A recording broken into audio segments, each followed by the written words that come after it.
여러분은 어떤 사람이 되고 싶습니까? 어떤 삶을 살고자 하십니까? 옛날보다 지금은 많이 달라졌어요. 우리들이 어릴 때에는 너 앞으로 뭐가 되려고 그래? 그러면은 대답은 거의 같아요. 대통령이라고 그랬어요. 대통령.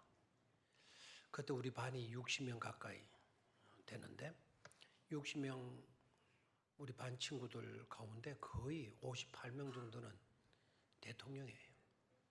안 그래도 대통령이 어려운데 우리 반 아이들만 해도 60명 중에 58명이 대통령 박치기 할 수밖에 없어요.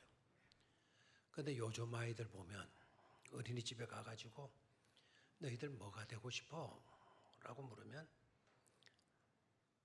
대통령이라고 말하는 아이는 한 놈도 없어요. 한 놈도. 소방관이 될 테야, 경찰관이 될 테야, 선생님이 될 테야, 요리사가 될 테야. 전부 다 그런 거지. 대통령이 되겠다라고 하는 친구들은 아무도 없어요. 왜 그런가 생각해 봤더니 옛날에는 대통령밖에 아는 바가 없었어요. 대통령만 뉴스 나와요. 대통령에 대한 이야기만 들어요. 요 사이는 대통령 인기 하나도 없어요. 너무 대통령 못하는 모양이에요. 형편없는 모양이에요.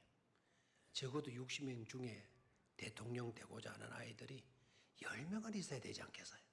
한 명도 없어요. 참으로 안타깝죠? 자, 여러분들은 어떤 사람이 되고 싶습니까? 어떤 삶을 살아서 어떤 사람으로 인정받고 싶습니까? 세상은 날로 어려워져요. 불안, 염려, 근심, 걱정, 스트레스 하도 많이 받아가지고 요 사이는 의기소침한 그와 같은 우리가 될 수밖에 없는 것 같아요. 이런 세상 속에서 과연 우리는 어떤 사람이 되어야 되나? 오늘 읽었던 본문 말씀 고린도후서 5장 7절의 말씀은 그런즉 누구든지 그리스도 안에 있으면 새로운 피조물이 되었다. 보라, 새 것이 뭐였다? 되었도다. 그리스도 안에 있으면 우리는 새로운 피조물이다. 새 것이 되었도다. 새 것입니다. 새 것이 되었도다 말씀합니다. 아름다운 삶으로 변화되고 성숙될 수 있게 되기를 주의 이름으로 축원합니다. 왜라는 질문 많이 든지 왜 염려하는가? 왜 불안해하는가? 왜 걱정하는가? 왜 의기소침하는가? 한 가지 더 붙인다면 왜 이런 것들에는 한 사람도 예외가 없는가? 정말 궁금한 물음이 아닐 수가 없죠.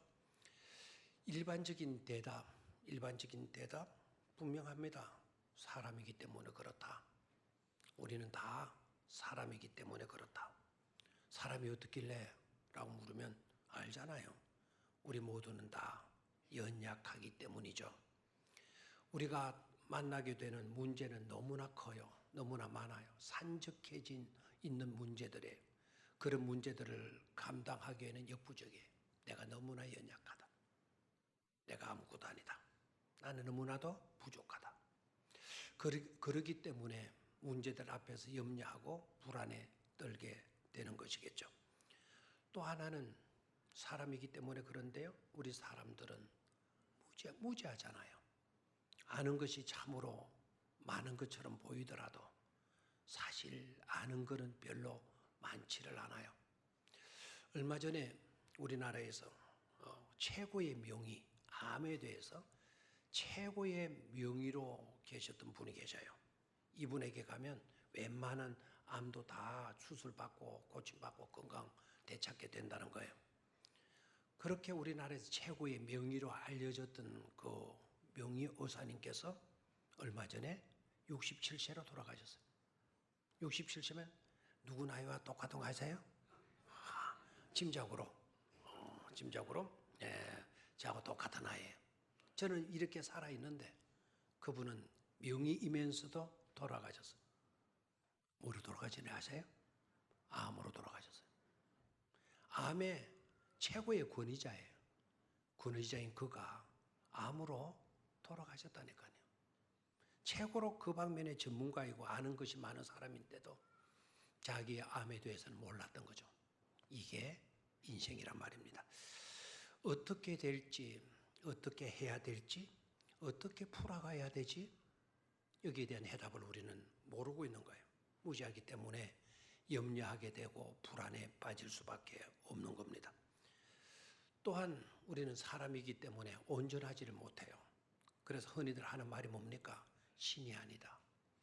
우리는 신이 아니에요. 누구도 신이 될 수도 없어요. 신이 아니기에 온전치 못해요. 그래서 무능하고요. 한계성이 있기 마련이잖아요. 심지어 어떤 사람은 이렇게 말을 해요. 나 요새 행복해서 미치겠어. 나 행복해서 죽겠어. 참 희한하죠? 행복한데 왜 미쳐야 합니까? 왜 행복한데 죽어야 합니까? 나 행복해서 미치겠다고. 나 행복해서 죽겠다고. 그러면서 염려해요. 걱정해요. 아, 네 행복하다며. 왜 걱정이야? 네 행복하다며. 왜 불안에 떨고 있어? 라고 물었더니 그 친구 대답이 아주 걸적이에요. 나 행복해. 정말 행복해. 그런데 불안해. 그런데 걱정이 있어. 뭐냐? 뭔데 그러는데? 그러니까 하는 말이 뭔 줄 알아요? 이 행복이 사라지면 어떻게 되나? 이 행복이 없어지게 되면 어떻게 되나? 이 행복이 뭔가가 와서 빼앗아 가게 되면, 이 행복을 빼앗아 가게 되면 내가 어떻게 되나? 그것 때문에 불안하다는 거예요. 그것 때문에 걱정이 되고 근심이 되고 염려가 된다라는 거예요. 이게 바로 인생이잖아요.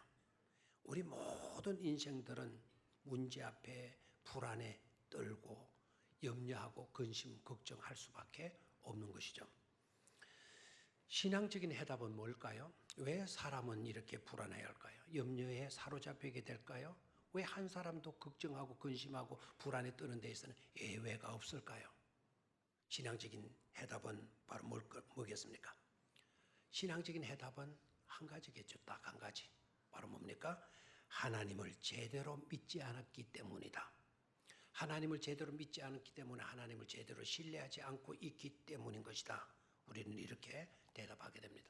이게 상식적인 대답이 아니에요. 일반적인 대답이 아니에요. 정확한 대답이 아닐 수가 없어요. 우리는 신앙하고 있지만 어떤 믿음을 갖고 있죠? 신앙하고 있지만 제대로 신앙하고 있는 자들이 아니에요. 믿는다고 하면서 믿지 않고 있는 부분들이 훨씬 많아요. 그래서 어떤 신학자는 이렇게 얘기를 해요. 신앙인의 불신앙. 아주 정확한 지적이에요. 믿음으로 사는 사람인데 실제적으로 들어가 보게 되면 그 사람에게 신앙이 없다라는 거예요. 하나님을 믿는다고 하면서 그 하나님이 전지전능하신 하나님이신 줄 믿는다고 하면서 그런데 일상적인 삶에 염려하고 불안하고 걱정하잖아요. 왜 그래요? 그 하나님을 전지전능하신 하나님을 믿는다고 말하면서 실제적으로는 믿지 않고 있는 것이죠. 전지전능하신 하나님이라면 우리의 문제를 그 하나님 우리를 그토록 사랑하시는 분이시라고 한다면 우리의 문제를 다 해결하고 처리해 주시지 않겠습니까? 근데 믿는다고 하면서 그 믿음이 없는 거예요. 하나님이 우리를 사랑하신다고 알고 있어요. 알고는 있지만 그런 실제적으로 신앙하지는 못하는 경우들이 많이 있죠. 하나님은 저와 여러분들의 삶을 인도해 주실 줄로 믿습니까? 푸른 초장 맑은 시냇 물가로 인도해 주시는 하나님이신 줄로 믿습니까? 그럼에도 불구하고 왜 우리는 염려합니까? 왜 걱정합니까? 왜 두려움에 사로잡혀서 떨고 있는 겁니까? 하나님을 믿는다고 하면서 사실은 하나님을 믿는 것이 아니거든요. 신앙인의 불신앙. 너는 신앙인이라고 하면서 엄밀히 말하면 너는 불신앙, 비신앙인이다. 신앙인이 아니다라는 거예요. 이론은 있어요. 그러나 실제는 없어요. 생각은 하고 있어요. 그러나 체험은 없어요. 하나님이 그토록 나를 사랑하신다고 하지만 그 사랑을 실제적인 삶에 있어서 체험하지 못하고 있는 거예요. 그래서 늘 타성에 젖을 때가 많고 답습에 거치는 경우들이 많죠. 하나님 우리를 사랑하시는데 하도 많이 들으니까 그런가 봐 타성이 드는 거예요. 그리고 그런 것 같아 라고 하면서 우리는 말하면서 답답해 가는 거예요. 답답한 지경이죠. 참다운 믿음의 사람이 되고 행복한 사람이 되고자 한다면, 즉 제대로 된 삶을 사는 그런 사람이 되고자 한다면, 됨의 사람이 되고자 한다면 우리는 그와 같은 자리에서 벗어나야 될 줄로 믿습니다. 벗어나지 아니하고서는, 새로운 사람이 되지 아니하고서는 우린 절대로 감동적인 믿음의 삶을 살아갈 수 없다라는 거예요. 성숙된 신앙인의 모습을 하나님께 보여드릴 수가 없다라는 거예요. 성숙된 믿음의 삶의 모습을 보여드리게 된다면 우리 하나님이 크게 감동하시게 되어지지 않겠습니까? 변화되어서 하나님께 감동이 되어지는 그런 삶을 살 수 있기를 주의 이름으로 축원합니다. 그러기 위해서 세 가지로는 말씀을 드리겠는데요. 각 단락마다 성경, 여러 곳의 성경을 인용할 수 있겠지만 세 곳의 성경에서 인용을 해서 말씀을 드리도록 하겠습니다. 첫 번째는요, 은혜의 맛을 보는 자들이 되어야 합니다. 한번 따라 하십시오. 은혜의 맛을 보는 자들이 되어야 합니다. 아멘. 시편 34편 8절의 말씀을 한번 우리 다 같이 읽도록 하겠어요. 시편 34편 8절의 말씀 시작. 너희는 여호와의 선하심을 맛보아 알지어다. 그에게 피하는 자는 복이 있도다. 아멘. 너희는, 바로 나는, 여러분들은 하나님의 선하심을 맛보아 알지어다. 맛보아 알지어다. 맛보아 알지어다. 맛을 보라는 거예요. 체험하라는 겁니다. 잘 차려진 밥상 구경만 하지 말고, 침만 삼키지 말고 수저를 가지고 떠서 먹어보라는 거예요. 하나님은 선하신 분 아닙니까? 항상 하나님은 선하게 역사하셔요. 선으로 역사해 가셔요. 아름답게 모든 것을 만들어 가셔요. 그렇게 만들어 가시는 하나님의 그 선하심을 우리 모두가 다 맛보아 알지어다. 체험해보고 그러하다는 것을 우리가 분명히 고백하고 확신할 수 있어야 된다는 것 아닙니까? 여호와의 선하심을 맛보아 알지어다. 그에게 피하는 자는 뭐가 있도다? 복이 있도다. 그에게 피한다, 그를 의지한다라는 거예요. 하나님께 소속이 되어진다는 거예요. 하나님 편에 서게 되어진다는 것을 말해요. 우리가 하나님 편에 서게 되고 우리가 하나님의 소속이 되어지면 그것 자체가 뭐가 된다고요? 복이 되어진다고 말씀을 하시고 계세요. 자, 여기에 관계된 성경 말씀 창세기 24장을 예를 들도록 하겠어요. 창세기 24장은 아브라함이 늙게 되어지고요. 아브라함의 간절한 소원이 하나 있었는데, 자기가 늙어지면서 자기가 약속으로 받은 이삭이라는 아들이 있잖아요. 죽기 전에 아들을 결혼시키는 것이었어요. 그래서 며느리를 보는 거예요. 며느리를.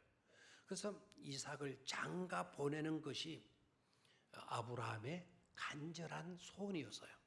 그래서 내가 죽기 전에 약속으로 주신 이삭, 아들 이삭 뭘 보내야 될 텐데, 장가를 보내야 될 텐데, 그렇게 생각하고 기도를 해오고 있었던 거예요.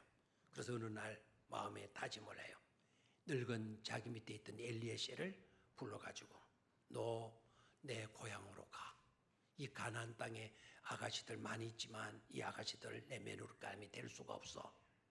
너는 내 고향으로 가서 내 집안 가운데 내 며느리감을 구해 오도록 해라고. 누구에게 당부를 해요? 엘리에셀에게 당부를 해요. 그래서 늙은 엘리에셀이 아브라함의 분부를 받고 낙타 10마리를 끌고 거기에 신부 집에 줄, 며느리 집에 줄 그 선물들을 가득 싣고 갈 때는, 여러분, 뭐로 가면 안 돼요? 우리들 표현으로 뭘 가면 안 돼요? 빈손 들고 가면 안 돼요. 이번에 선교지도 이번에 가는데 빈손 들고 가면 될까요? 안 될까요? 되기는 돼, 우리 선교지기 때문에. 그러나 삭막해. 인생을 그렇게 살면 안 되죠. 삶은 따뜻해야 되잖아요. 그래서 우리도 이번에 갈 때 뭐를 좀 지어 보내야 돼요? 선물하기 싫으니까 말 안 하고 있는 거 봐요. 몰라서 이러지는 않은 것 같아요. 뭐를 좀 지어 보내야 돼요? 선교사님, 거기에 있는 아이들, 또 교인들, 마음 같아서는 우리 뜨개질이라도 하나씩 해가지고는 그 하나씩이라도 이렇게 선물로 보냈으면 참 좋겠는데 어떻게든 한번 두고 보겠어요. 자, 수레에 그 선물을 잔뜩 싣고 가요. 자, 가는데 가면서 엘리에셀이 기도하죠. 하나님이여, 순적히 내 주인의 며느리감을 만나게 해 주십시오. 그 구절을 한번 보도록 하겠어요. 창세기 24장 12절, 엘리에셀이 주인의 부름을 받고 주인에게 맡겨준 임무를 가지고 지금 주인의 며느리를 찾으러 가는 거예요. 이삭의 며느리 될 사람을 구하러 가는 거예요. 가면서 이 늙은 종이 기도하는 내용인데요. 한번 같이 읽어볼까요?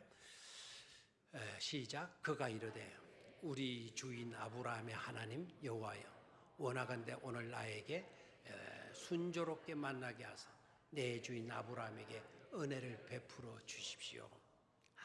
너무나도 가슴이 찡하게 만드는 기도잖아요. 누구의 기도? 그가 이르되, 그가는 바로 아브라함의 종 엘리에셀을 말하는 거예요. 엘리에셀의 나이가 늙은 종이다 이렇게 나왔는데 유대 땅에서 늙었다라는 표현은 80세 이상에만 써요. 그러니까 오늘 이 자리에 80세 이하에 있는 사람들은 늙었다라는 표현을 쓰면 안 돼요. 제가 늙었어요? 젊었어요? 누가 늙었다 그래요? 진짜 그 사람 내 코를 잡아대는데 80 이하면 늙은이라고 말하면 안 돼요. 엘리에셀이 늙은 종이었다. 아브라함이 늙었다. 그래서 아브라함이 나이 100세가 넘었잖아요. 99세란 말이에요. 199세 때 있었던 이야기 아닙니까? 그러니까 엘리에셀도 아브라함보다도 나이가 많은 걸로 나와요. 그러면 이 신부름 보낼 때 엘리에셀은 그 100세가 넘어 있는 상태였어요. 그런 종에게 자, 유대 땅에서 또 바단 하란 지역까지 저 북쪽에 아브라함이 원래 살았던 그 지역까지 거리가 약 700에서 800km예요. 100세 된 노인으로 하여금 교통도 좋지 않은 여건 속에서 또 기후도 나쁜 그런 조건 속에서 심부름을 시키는 거예요. 우리 같으면 어떻게 해야 될까요? 아마 원망, 불만, 불평 말도 못 할까요? 못 할걸요? 아마 제가 생각해 묵상해 보니까 이 엘리에셀이 이런 불만이 나왔을 것 같아요. 끝까지 나를 이렇게 부려먹어야 되느냐고. 아니 젊은 친구들 얼마든지 있지 않느냐고. 내 나이가 지금 얼마냐고 지금. 이 나이 되도록까지 나를 부려먹느냐고. 아브라함에 대한 불만은 왜 없었겠어요? 우리 교회 80세 어르신에게 오늘 뭘 좀 시켜볼까요? 누가 할 어르신 누가 있겠어요? 아무. 이 엘리에셀 순종이에요. 가면서 기도하잖아요. 대먹지 못한 주인이 나를 이렇게 고생시키고 있으니 주여 불쌍히 여기서 나를 도와주십시오. 모든 일들이 순조롭게 이루어져서 나를 좀 도와주십시오. 나를 불쌍히 좀 여겨주십시오. 이렇게 기도한 것이 아니잖아요. 다시 한번 볼까요? 다시 한번. 시작. 그가 이르되 우리 주인 아브라함의 하나님 여호와여, 원하건대 오늘 나에게 순조롭게 만나게 하사 내 주인 아브라함에게 은혜를 베푸시옵소서. 나에게 은혜를 베풀어 달라는 게 아니고 누구에게? 내 주인 아브라함에게 은혜를 베풀게 해 주십시오. 순적히 며느리감을 만나게 해 주셔서 내 주인 아브라함에게 은혜를 좀 베풀어 주십시오 라고 기도했어요. 너무나도 아름다운 기도예요. 그리고요, 이 기도는 그냥 일반적으로 내용만 좋은 기도가 아니에요. 이 기도는 성경에서 나타난 최초의 하나님의 인도하심을 간구하는 기도가 되어져요. 알겠어요? 하나님의 인도하심을 간구하는, 나를 이끌어 주십시오, 하나님이 나를 인도하여 주십시오 라고 하는 내용의 첫 번째 기도가 되어진다는 사실이에요. 아멘입니까? 놀라운 기도죠. 그러니까 엘리에셀의 모습을 봐요. 불안, 불평, 불만 안 해요. 순적히 만나게 해달라고 기도하죠. 아닌가 다를까 거기에 딱 도착해서 보니까 기도한 대로 돼야 안 돼요? 되죠. 그리고 어떤 사람이 주인의 며느리감이 될지 늙은 종이 알 수가 없는 거예요. 그래가지고는 조건을 달죠. 주인이요, 하나님이요, 누가 우리 주인의 며느리감, 좋은 며느리감이 될지를 모르니까 제가 도착했을 때 어떤 여인이 물기로 나오고 내가 그 여인에게 물 좀 마시게 해다오라고 부탁을 하면 그 여인이 알겠습니다, 마시세요 하고 물을 떠주고, 물을 떠줄 뿐만 아니라 내 짐승에게까지 물을 먹여주는 여인이라고 한다면, 아가씨라고 한다면 내 주인의 며느리감인 줄 제가 믿겠습니다 라고 기도했어요. 그랬더니 기도했더니 그대로 돼요, 안 돼요? 그대로 되는 거예요. 그대로. 그래서 그 집에, 아가씨 집에 들어가고 이야기해 보니까 아브라함의 가족인 거예요. 조카집이에요. 너무나도 좋죠. 그리고 리브가를 데리고 와요. 자, 여러분들이 질문합니다. 아브라함은 누구를 보냈다고요? 엘리에셀을 보냈어요. 몇 사람 보냈어요? 엘리에셀 한 사람 보냈죠. 그리고 그 아가씨가 따라온다 그랬어요. 너 나 따라가자. 우리 주인의 며느리가 되자. 그러니까 이 아가씨가 따라 나서요, 안 따라 나서요? 그 아가씨가 누구였죠? 리브가였잖아요. 리브가가 따라 나서요. 리브가, 레베카, 이게 같은 말이에요. 리브가가 따라 나서요. 여러분 생각해봐요. 그게 쉬워요, 어려워요? 다 늙어 빠진 노인을 리브가가 따라 나섰다? 우리는 이렇게 알고 있죠. 그런데 오늘 깨닫기를 바라요. 아브라함은 엘리에셀을 혼자 보내지 않았어요. 홀로 보내지 않았어요. 그리고 리브가가 그 늙은 종을 따라온 게 아니에요. 누구를 따라왔냐? 엘리에셀과 함께 간 분을 따라오게 돼요. 자, 그것을 살펴보도록 하겠어요. 자, 오늘 아까 12절을 보았죠. 12절을 보았습니다. 자, 그러면 엘리에셀을 보내기 전에 아브라함이 엘리에셀을 불러가지고 당부하면서 축복하는 말씀이 나와요. 자, 24장 7절의 말씀입니다. 24장 7절 시작. 24장 7절 자, 같이 봅니다. 시작. 하늘의 하나님 여호와께서 나를 내 아버지의 집과 내 고향 땅에서 떠나게 하시고 내게 말씀하시며 내게 맹세하여 이르시기를 이 땅을 네 씨에게 주리라 하였으니 그가 그 사자를 너보다 앞서 보내실지라 네가 거기서 내 아들을 위하여 아내를 택할지니라. 이 구절을 보면서 여러분 깨닫는 게 있습니까? 네, 여러분들은 이 구절을 읽어서 제대로 못 깨달아요. 못 깨달아도 돼요. 그건 우리에게 주어진 사명이라 봐요. 목사는 하나님의 말씀을 제대로 깨닫고 하나님의 말씀대로 양떼들을 이끌어 가야 되잖아요. 자, 이 구절을 잘 보면 아브라함이 지난 이야기를 하는 거예요. 자기가 부르심을 받을 때 이야기를 하고, 그리고 왜 내가 너를 보내서 내 며느리감을 구해 와야 되는지를 설명하는 내용이에요. 하나님이 이 땅을 나에게 주셨다. 이 땅을 우리 후손들에게 주셨다. 그러니 이 땅을 우리는 떠날 수가 없다. 그래서 내 며느리감을 데리고 와서 대대로 이 땅을 지켜갈 수 있어야 된다. 그러면서 엘리에셀을 보내는 거예요. 보내면서 말하는 내용을 잘 보도록 해. 자, 사라지게 하지 말고, 자, 이 땅을 네 씨에게 주리라 하셨으니, 곧 나에게 주리라 하셨으니, 그가 하나님이죠. 그 사자를 저기 그 사자를이라는 단어에다가 동그라미를 해놔야 돼요. 그가 하나님이 그 사자를 너보다 앞서 만실지라 보내실. 여기 너는 누구예요? 엘리에셀 아닙니까? 하나님이 그 사자를 엘리에셀 너보다 앞서 보내실지라라고 말씀을 해요. 그러면 엘리에셀 혼자 간 것이 아니죠.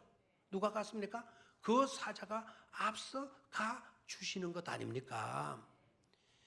저는 이 말씀을 깨닫고요, 얼마나 감동을. 엘리에셀이 가면서 불안, 불평, 염려, 근심, 걱정 없을 수 있었던 것은 이 말씀에 대한 확실한 믿음을 갖고 있었기 때문이다라는 거예요. 나는 혼자 가는 게 아니다. 이 늙은이 혼자 가는 게 아니다. 하나님의 사자가 내 앞서 가시고 계시는 것이다. 그 사자가 순적한 길로 나를 이끌어 주실 것이다. 그래서 기도한 대로 되어지는 것을 보고 이 모든 것들은 다 하나님께서 이루어 주시는 일들이구나, 하나님의 말씀대로 하나님이 하시는 일들이구나 라는 깨달음을 가지지 않았겠습니까? 이러한 믿음이 있을 때 불안과 염려와 근심과 걱정에서 자유로울 수가 있게 되는 줄로 믿습니다. 자, 그 다음에 한 곳을 더 봐요. 그 뒤편으로 가서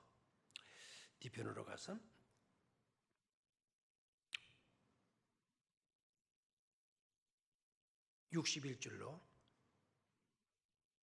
창세기 24장 61줄로 봅니다. 24장 61절 시작.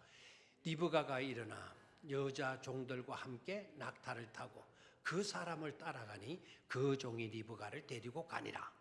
그 사람을 따라가니 그 종이 리브가를 데리고 가니라. 그 사람 그 종, 그 사람 그 종. 우리는 같은 사람이다 생각을 하죠. 그 사람이 그 종이고 그 종이 그 사람이다 생각을 했어요.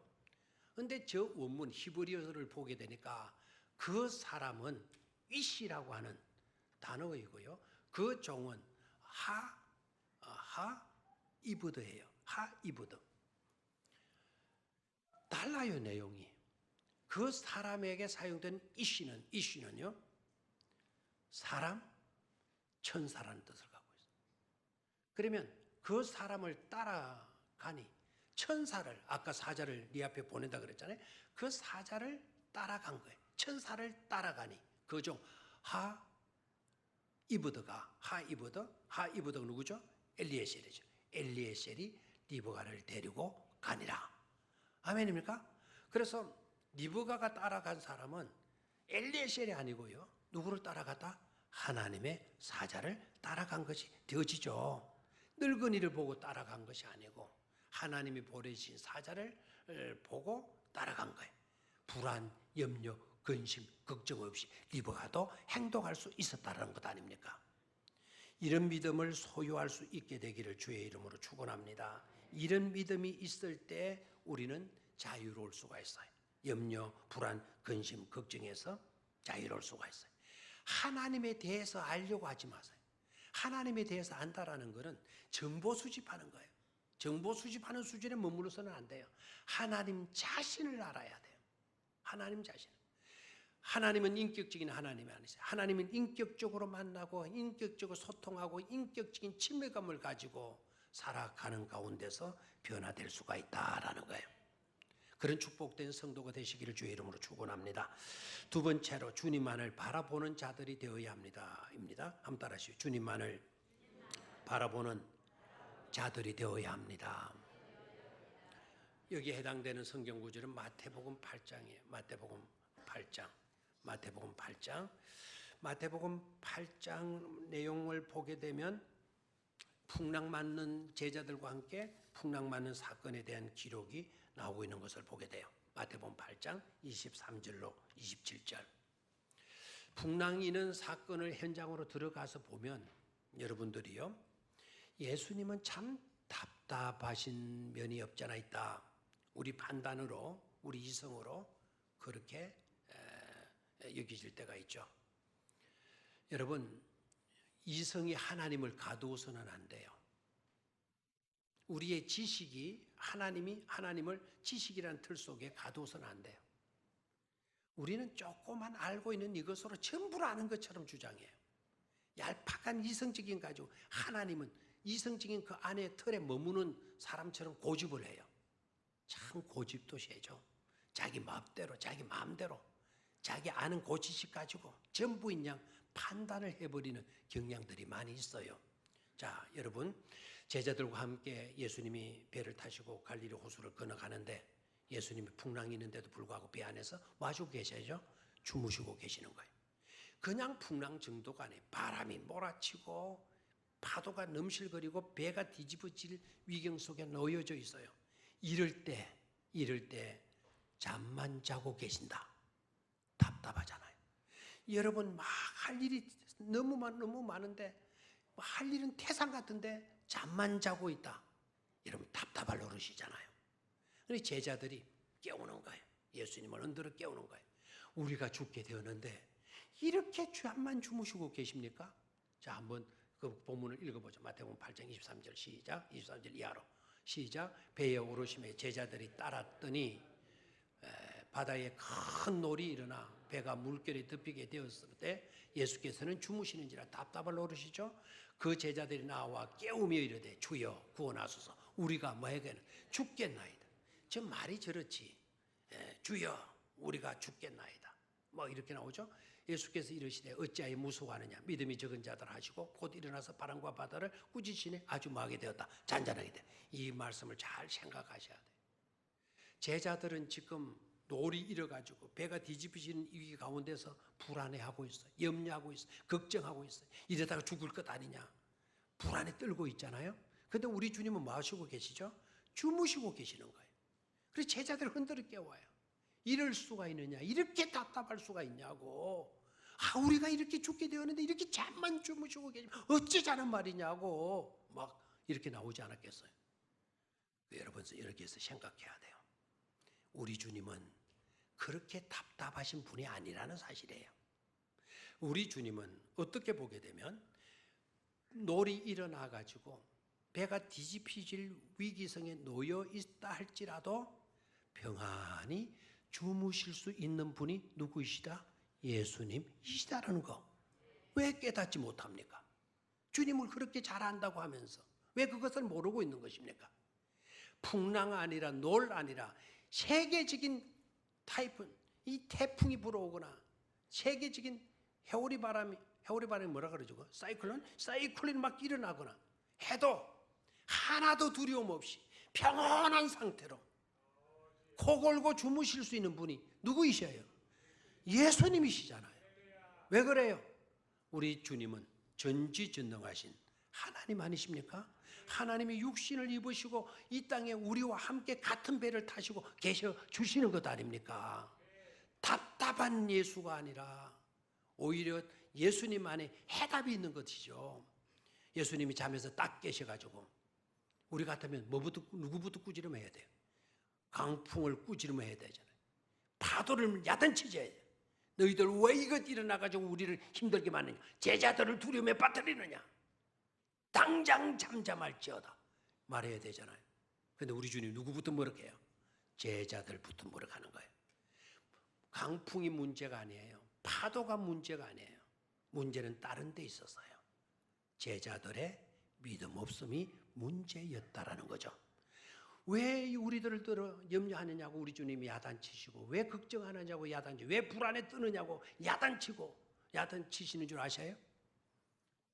문제가 아니라는 거예요. 진정한 문제는 바로 우리들의 뭐가 없는 것이다. 믿음이 없는 것이다. 라는 게 그것을 깨달아야 돼요. 그래서 풍랑 중에 주무시고 계시는 예수님을 제대로 우리가 발견하게 되어진다면 염려와 불안과 근심에서 우리는 해방될 수가 있다라는 거예요. 문제를 바라본 나머지 걱정하는 인생이 되지 말고 우리와 함께 계셔 주시는 예수님을 바라봄으로 오히려 큰 기적을 체험하는 저와 여러분들이 되시기를 주의 이름으로 축원합니다. 마지막 세 번째로 달라진 변화된 나를 볼 수 있어야 된다라는 거. 한번 따라하십시오. 달라진 변화된 나를 볼 수 있어야 합니다. 이사야 6장 1절 5절의 말씀을 중심으로 해서 말씀을 드리겠어요. 이사야 6장 1절로 5절의 말씀을 사람들은 이렇게 얘기해요. 이사야의 소명장이다. 비로소 이사야 6장에 들어와서 이사야가 선지자가 되어지는 것처럼 생각을 해요. 신학교 교수들도 그렇게 가르치고 있어요. 우리 목사님들이 신학교 교수들이 그렇게 가르치는 우리도 성경을 깊이 읽지 않고 우리도 그런 줄로 생각해 오고 있어요. 그런데 여러분 틀렸습니다. 이사야는 이사야 6장에 들어오기 이전에도 이사야는 선지자였어요. 선지자. 이사야 6장 그러면 이사야 6장 사건은 뭡니까? 달라진 이사야의 모습을 보여주고 있는 거예요. 이전에도 선지자였고 이후에도 선지자였어요. 근데 차이가 뭐냐? 6장에 들어와서 나라가 암담할 때 정말 문제로 엄습하고 위기에 봉착해. 우시아가 죽었거든요. 우시아가 어떤 왕인 줄 알죠? 우시아 웃기는 왕 아닙니다. 우시아 대단한 임금에 나라가 엄청나게 부흥이 되고 발전이 됐고요. 전쟁을 하게 되면 백전백승을 했던 사람이 우시아 왕이에요. 그러니까 얼마나 백성들에게 존경을 받았겠어요. 그런데 문제가 있죠. 잘 나갈 때 조심해야 돼요. 그렇게 백전백승하고 나라가 부강하게 되어지니까 우시아가 교만에 빠지게 되는 거예요. 서서히 교만에 빠지게 되면서 사람들을 우습게 보는 거예요. 특히 제사장들을 우습게 본 거예요. 이게 죽을 병이에요. 이게 망할 병이에요. 그래서 한 번은 자기가 성전에 뚝 들어가더니 자기가 제사를 지내겠다는 거예요. 누가 있는데? 제사장이 있는데. 그 일은 누가 해야 되는 건데? 제사장들이 해야 되는 건데 자기가 하겠다는 거예요. 그래서 제사장들이 안 됩니다, 왕이요. 그것은 왕이 해야 될 일이 아닙니다. 그러니까 우시아가 화를 내는 거예요. 뭐라고 그러느냐고? 너네들만 하나님께로부터 특권을 받았느냐고? 나도 얼마든지 제사를 집례할 수 있다고. 나도 기름 부은 왕이지 않느냐? 하면서 그냥 제사장들이 만류를 하는데도 불구하고 우시아가 들어가서 제물을 드리려고 하는 거예요. 그리고 왕이여 안 됩니다 라고 하니까 무슨 소리? 연기를 잘하잖아요. 목이 좀 아프지만은 무슨 소리 하고 막 악을 빡지를 때 웬걸 갑자기 위마에서 뭐가 푹 불거져 올라오는 종량이 푹 생기는 거예요. 그래서 뭐가 뭔지 지주한 만져봤어요? 만져봐.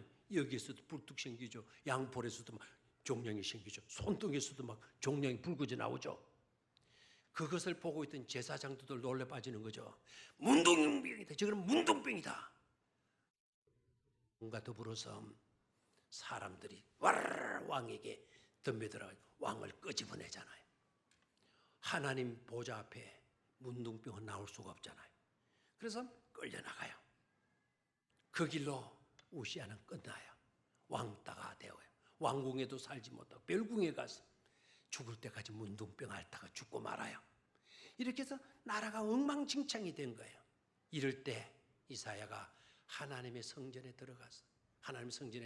들어가서 바라보니 서랍들 천사들이 나타나가지고 날개 달린 천사들이 자기 발을 가리고 자기 얼굴을 가리고 자기 발을 가리고 6 날개를 가진 천사들이 나타나죠. 거룩하다 거룩하다 거룩하다 거룩하다 전능하신 하나님 거룩하다 찬송할지어다 막 찬송을 하고 헌화들을 하는 거예요. 그 광경을 봐요. 그 광경을 본 이사야가 달라지게 돼요. 변화된 자신의 모습을 보게 되는 거죠. 자, 그러면 거기에서 우리에게 주신 메시지가 바로 뭔가 하니까 이사야는 6장에 들어가서 이사야가 선지자로 소명받기 이전에도 벌써부터 뭐였다? 선지자였다. 그런데 6장에 들어와서 어떤 내용으로 펼쳐지게 달라진 이사야를 보게 되는 거예요. 그럼 이전에 이사야의 모습은 어땠느냐? 5장에 올라가서 보면 알아요. 5장에 가서 보면 이사야가 이미 선지자가 되어져 있어가지고 설교를 많이 했어요. 설교를 많이 했는데 설교의 내용은 바로 뭐였는 거니까 잘못되게 살아가는 사람을 저주하고 심판하는 메시지를 한 거예요. 화 있을진저 화가 있을지어다. 화를 선포하는 거예요. 한 번도 자기의 자신에 대한 허물이나 부족함을 다루지를 않아요. 짚지를 않아요. 남들에 대해서는 철저했어요. 그러나 자기 자신에 대해서는 너무나도 관대했어요. 이걸 가리켜서 오늘날 나오는 무슨 이상한 이야기 있죠. 내로남불이라든가 나는 내로남불 그게 나무함이 타불에서 나온 줄 알았어요. 내로남불 내가 하면 로맨스고 네가 하면 뭐라고요? 불륜이라고.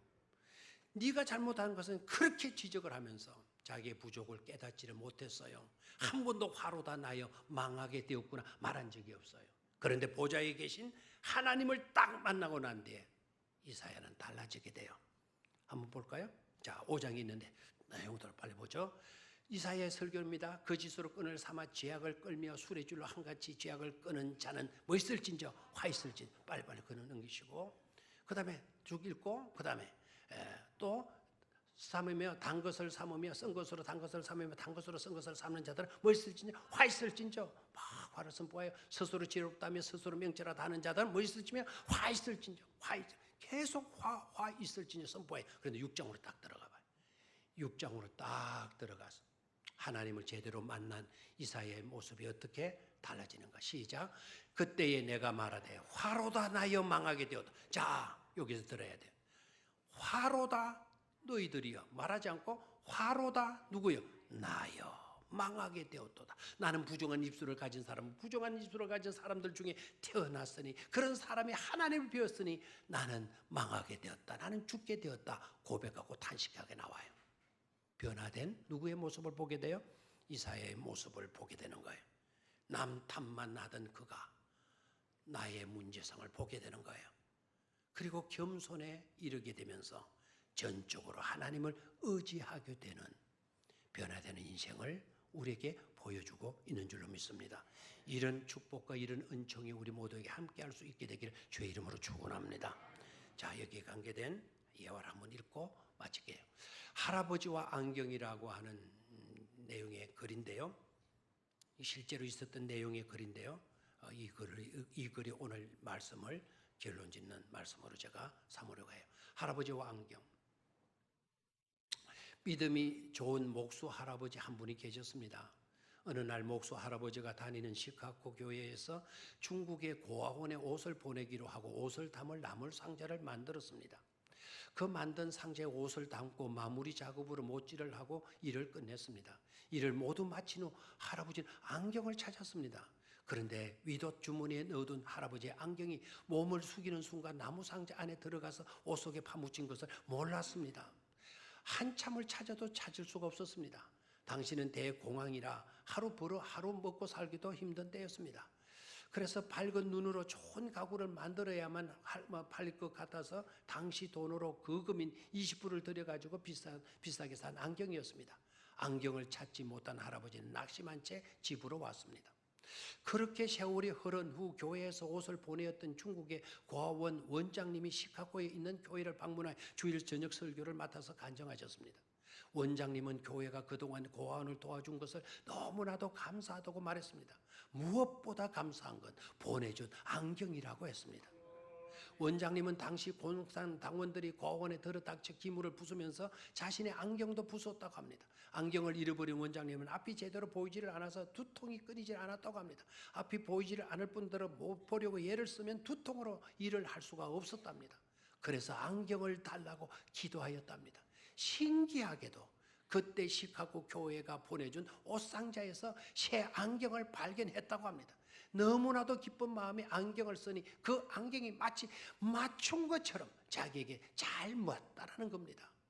이 말을 하며 원장님은 다시 한번 감사하였습니다. 교인들은 원장님의 안경 이야기가 무슨 이야기인지 잘 모르는 것 같았지만 뒷자리에 조용히 앉아있던 할아버지는 그 이야기를 듣는 내내 하염없이 눈물이 흘렀습니다. 평범한 목수에 불과한 자신의 실수조차도 완벽하게 사용하시는 하나님의 계획이 강하게 느껴졌습니다. 지난 시간 자신을 자책하며 나처럼 못난 놈, 안경 하나도 가나지 못하는 일하며 자신을 꾸짖던 모든 일들이 하나님 앞에서 당신의 사랑과 계획 가운데 귀한 역사를 일으켰음에 할아버지는 소리 없이 우시면서 하나님께 감사하였습니다. 잃어버려서 탄식하고 잃어버려서 아까워하고 잃어버려서 원망하고 잃어버려서 걱정했던 할아버지를 누가 바꾸어 놓았나요? 하나님의 섭리이지 않습니까? 하나님의 섭리를 깨닫는 순간 감격의 눈물을 흘리는 할아버지가 되어진 줄로 믿습니다. 이런 은총, 이런 체험이 우리 모두에게 함께 하시기를 주의 이름으로 축원합니다. 오늘의 결단과 기도로 갑니다. 시작. 사랑의 아버지 하나님, 저희는 믿음이 없어 항상 불안, 염려, 근심, 걱정에 매여서 살 때가 많습니다. 또한 우리는 하나님을 알고 하나님의 말씀을 듣고 배우고 있음에도 불구하고 타성에 젖은 채 근성으로 믿음의 생활을 할 때가 많습니다. 이제 후로는 말씀에 대한 확신과 말씀이 이끄는 삶으로 살도록 하겠습니다. 어떤 경우에서라도 주님만 향하고 바라보며 살겠습니다. 그리함으로 변화된 나를 보고 기뻐하고 더욱 아름답게 좋아질 것을 기대하면서 나아가겠습니다. 그러한 됨이 우리에게 있도록 우리를 도와 주옵소서. 예수님의 이름으로 기도드립니다. 아멘.